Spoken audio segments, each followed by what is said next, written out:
Qyburn is one of the most intriguing and misunderstood characters in A Song of Ice and Fire. So, who is he, and what does he want? Hi everyone, this is Robert. Welcome to In Deep Geek. On this channel we cover A Song of Ice and Fire in depth, as well as other great fantasy worlds like The Lord of the Rings and The Witcher. If you like the sound of that, there's a subscribe button around here somewhere. Qyburn's rise to power in A Song of Ice and Fire is a dramatic one. He starts out as a disgraced former maester attached to probably the most disreputable sellsword company in Westeros, but swiftly rises to the position of Lord, Master of Whisperers, a member of the Small Council, and perhaps closest ally to Queen Regent Cersei Lannister herself. On the TV show, he continued to rise even higher after that, becoming Hand of the Queen. What is even more astonishing is that he has risen this high without anyone really knowing who he is or what he wants. As is usual for maesters, Qyburn gave up his house name on entering the order, and he appears not to have reclaimed it after leaving. So as far as we, or anyone else is concerned, beyond the fact that his accent and appearance suggest that he is Westerosi, we know very little about his background before entering the Citadel. There are various fan theories here, but none that really have much evidence to back them up. Indeed, the fact that on leaving the Citadel he joined a disreputable sellsword company suggests that he didn't have a particularly wealthy family or friend network to support him. But from his time at the Citadel, we can start to see the kind of man he is. For all of the moral qualms we may have about him later on, there is no denying that he is talented and free-thinking and driven. And what seems to drive him in the early days was a desire to heal, or more precisely, a desire to learn about the nature of life and death, from which flowed a deep understanding of how to heal as well as how to harm. We discover later that he has a detailed knowledge of poisons, for example. He studied under Archmaester Ibros, the great healer, at the Citadel, and gained his maester's chain then. Indeed, he claimed to be Ibros' equal and aspired to surpass him. Freed from the responsibility of needing to follow others' teachings in order to get new links on his chain, he seems to have then followed his own academic interests, and his interests seem to have been more and more about death, or, to be more precise, the nature of death and its relation to life. To give an example of where his mind was going, much later Jaime Lannister asks him if he believes in ghosts, and he gives this rather cryptic answer. Once, at the Citadel, I came into an empty room and saw an empty chair. Yet I knew a woman had been there only a moment before. The cushion was dented where she'd sat, the cloth was still warm, and her scent lingered in the air. If we leave our smells behind us when we leave a room, surely something of our souls must remain when we leave this life. This, I think, is the key to what Qyburn was studying, and what he continues to study. The nature of the human soul, and what happens to it when we die. We'll return to this in just a moment, because while he was at the Citadel, he clearly found that the Maester's strictures prevented him from investigating fully into what he wanted to learn about. He wanted to learn about what it was about life that survived dying, but he was obviously only allowed to study dead bodies, not live ones. So, against the Maester's wishes, he started experimenting on living things, cutting them open and seeing what he could learn. The Maesters were horrified, and not without reason. Not only was he flouting their rules, he was also doing something that they felt to be deeply unethical. When they discovered what he was trying to do, investigate life after death, they labelled it necromancy, death magic, stripped him of his chain, and expelled him from the order in disgrace. Now, there are a couple of things to note here. First, although what Qyburn was doing was morally questionable to say the least, the charge of necromancy is probably unwarranted here. Qyburn does not seem to be, or want to be, a magic user per se. Magic users in the world of Ice and Fire tend not to delve too deeply into understanding exactly how they can do what they do, putting it down to the strength of their god, as Red Priests do, for example, or the skills and techniques they have learned, like Miri Mazdur, or the power of objects they are using, like Euron with Dragonbinder. They tend to focus on the application of that power. On the contrary, Qyburn is focused on understanding how and why things work. He is a scientist. He studies things to understand them, not because he particularly wants power or money or any of the things that most other people seem to. Second, Qyburn may have been a renegade figure in the Citadel, but he was not without allies. He mentions a couple of times that Archmaester Marwyn was interested in his central theory about the residue of a soul after death and was supportive of him, and they noticeably use the same phrase to describe the other maesters, the grey sheep, implying that they were perhaps close, or at least viewed their contemporaries in the same way. Hold this thought in mind if the two of them come into contact later on in the story. Perhaps if Marwyn returns to Essos with Dany and Qyburn is still beside Cersei. It will be an interesting interaction. Anyway, Qyburn was expelled from the Citadel. He emerged into a continent at war with itself, and being stripped of his title as a maester meant that his job opportunities were extremely limited. The Citadel would not support him in seeking employment with any respectable household, however skilled he might be.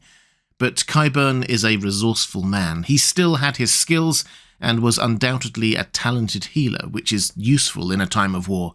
So he attached himself to the Brave Companions, a mercenary company known for accepting anyone, and originally from Essos, so not really caring about what the Citadel may say. What follows from Qyburn is a masterclass in social climbing and ingratiating yourself with the right people. Using his background and healing expertise, he manages to attach himself to the Brave Companions. They become based at Harrenhal, and after Roose Bolton kills the maester there, Qyburn is ready to step into his shoes. It's wartime, Roose is a pragmatic man, and Qyburn has made himself available. Jaime Lannister came across his path with an infected stump where his hand used to be. He healed that and managed to come along with him to King's Landing, at which point he switched his attention to Cersei, doing tasks for her with intelligence and discretion and gaining her trust. From there, his promotion to Master of Whisperers is actually quite logical. Perhaps one of the reasons why we find this rise so sudden is that in the show he comes across as quite creepy, not the kind of person you would trust, for example.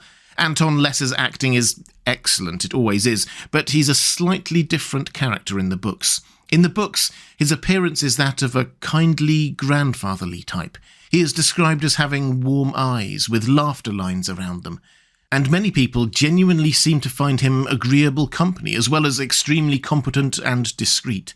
In other words, he doesn't immediately come across as an evil character, rather someone you want on your side. He never really gets Jaime's trust, but gaining Cersei's is quite straightforward for him. He is tasked with discreetly dealing with Shay's body. It could have been embarrassing were it known that Tywin had her in his bed, which he does, and then he gets tasked with a whole series of investigations.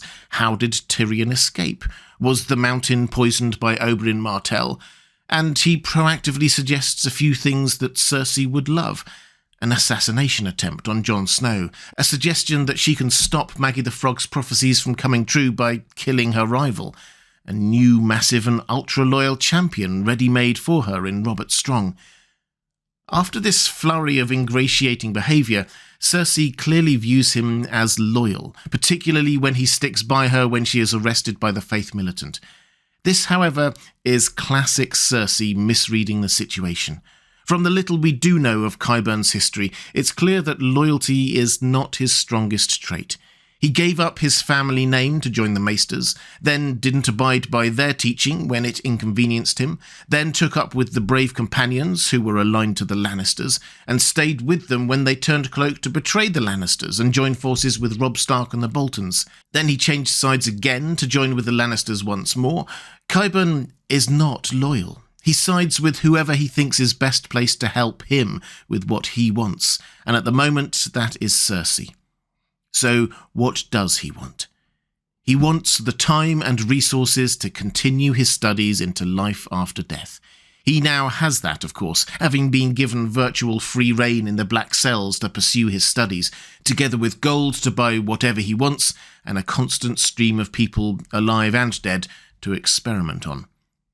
At which point, we instinctively want to know why he is doing this research. To what end is he doing it? But I think actually the study is the purpose for Qyburn. He doesn't seem to care too much about the practical outcomes of his studies or the morals of how he goes about his research. He just wants to understand. He provides Cersei with the zombie mountain not because he is after any particular power for himself or because he believes in Cersei's right to rule, but because he knows that he is onto a good thing with Cersei. She gives him what he needs to continue his studies, and so he wants to keep her on side.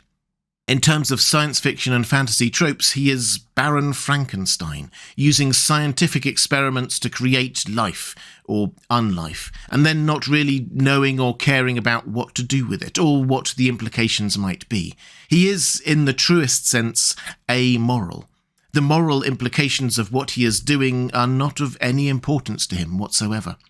Cersei may think that she is using him, but he undoubtedly thinks that he is using Cersei.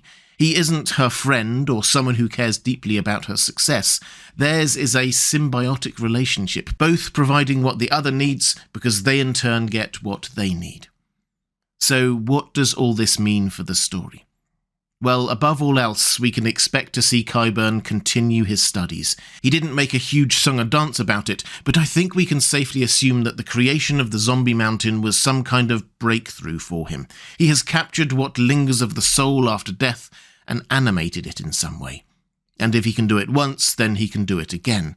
If the others' whites are ice whites and Beric and Lady Stoneheart are fire whites, then these must be science whites.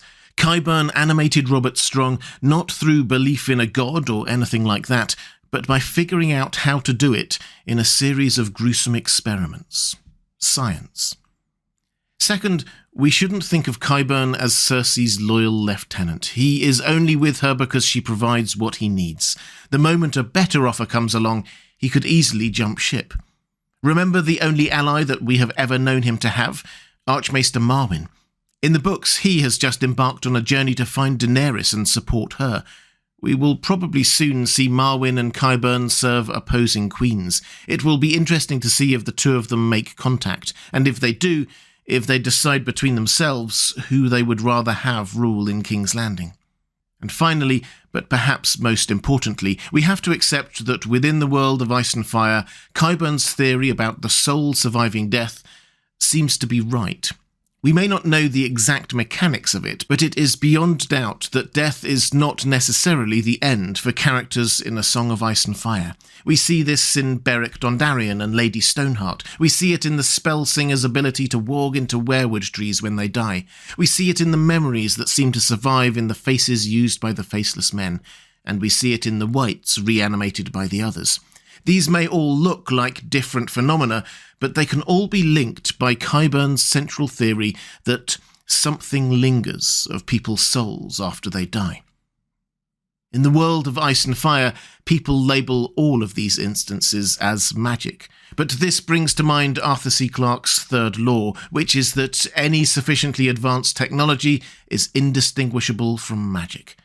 The zombie mountain appears to people, readers, as magic, but it is actually technology or science, the result of Qyburn's research and experiments. The horrifying truth about Qyburn is not that he is amoral or a social climber or any of those things. It is that he is actually right.